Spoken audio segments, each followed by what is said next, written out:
school for young ladies. They pulled open the heavy door and went inside. The first thing Sara thought of when Miss Minchin entered the room was that she, too, was fussy and old, but somehow also stiff and cold.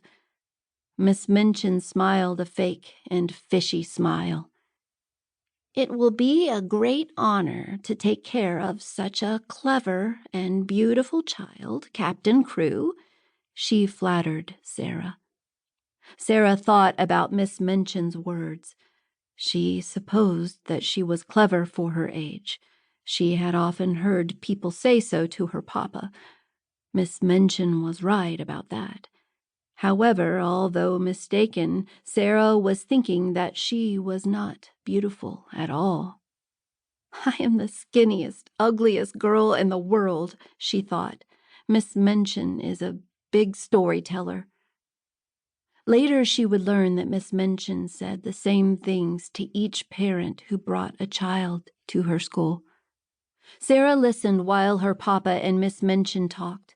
Sara was to be given anything she asked for, they agreed, and Captain Crewe's business manager of the firm Barrow and Skipworth would pay all her bills.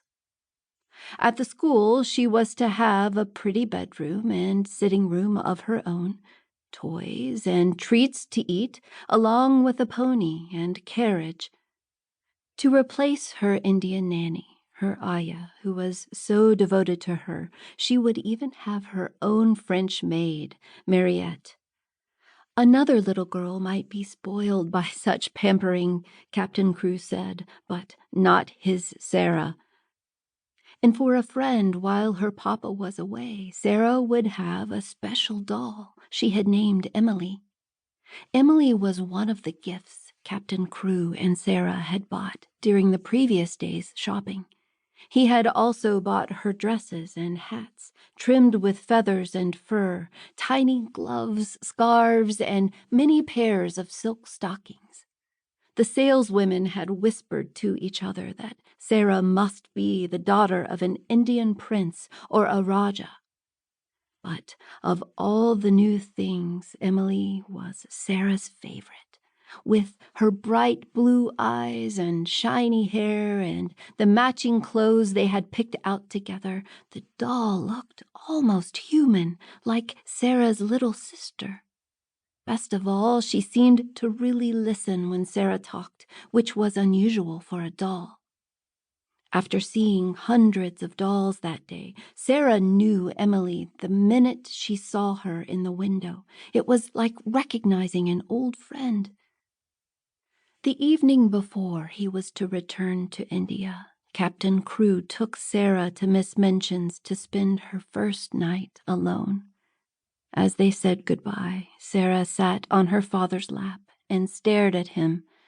She seemed afraid to even blink, lest she lose sight of him for 1 second.